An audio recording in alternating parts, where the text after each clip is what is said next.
వినడానికి ఏమై ఉన్నారు? మందులంటే షుగర్ మెడిసిన్ అంటారా? వినడానికి మీకు ఇంట్రెస్ట్ లేదు.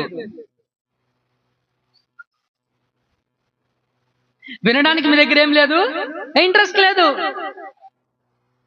వినుటకు మందులై ఉన్నారు అంటే గ్రహించలేని స్థితిలో ఉన్నారు,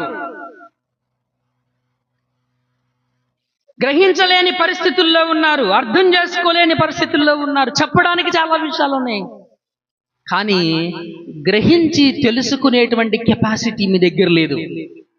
ఇదే ప్రసంగంలో నేను అద్భుతాల గురించి, స్వస్థతల గురించి, టచ్ల గురించి నేను చెబితే మీరందరూ ఎంత ఆసక్తిగా వింటారో,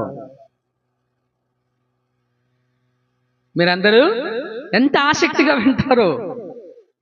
దేవుని మాట వినాలి అని చెబుతున్నందుకే కదా మీలో బడలిక వస్తుంది, బద్ధకం వస్తుంది, చెవులు మూసుకుపోయినాయి, కళ్ళు మూసుకుపోతున్నాయి.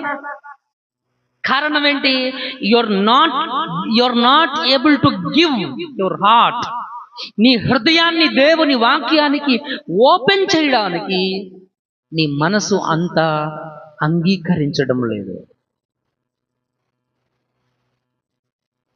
నీ హృదయంలో ఆ ఆసక్తి నీ లోపల లేదు, నీ మనసు ఓపెన్ చేయడం లేదు. కాబట్టి ప్రియమైనటువంటి దేవుని సంగమా, దేవుని వాక్యాన్ని మనము గమనించాలి. మనం ఏం చేయాలంట? గ్రహించాలి, తెలుసుకోవాలి. తెలుసుకోలేకపోవడం అనేది అపవిత్రత యొక్క లక్షణం. అపవిత్రత యొక్క లక్షణం కింద చెప్తాడు, ఈ చెడ్డవన్నీ మీ లోపల నుండి బయలు వెళ్ళి మనుషుణ్ణి అపవిత్రుగా చేయనని ఆయన చెప్పాను. ఏది చెడ్డదంట? గ్రహించలేకపోవడము కూడా చెడ్డదే. మీలో ఎంతమంది ఈ అపవిత్రతను కలిగి ఉన్నారు? అవును ప్రభువా, నీ వాక్యాన్ని నేను వింటున్నాను కానీ గ్రహించలేకపోతున్నాను. కారణం, నేను అపవిత్రుడను, నేను అపవిత్రురాలని అని ఒప్పుకోగలిగే దమ్ము, ఆ ధైర్యం నీ దగ్గర ఉందా?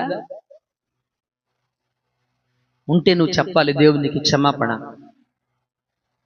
ఇది చెడుతనమని నేను అనుకోవట్లా, నా దగ్గర బుద్ధి లేదని చెప్తున్నాను కానీ, జ్ఞానం లేదని చెప్తున్నాను కానీ, ఇది చెడని నేను అనుకోవట్లేదు ప్రభువా. ఇక్కడికి గమనించండి ప్రియమైనటువంటి దేవుని సంగమా, మనము వాక్యాన్ని గ్రహించాలి. సమూయేలు గ్రంథం, మొదటి సమూయేలు గ్రంథం 13:13 చెబుతుంది ఆ మాట. ఒకసారి చదవండి. మొదటి సమూయేలు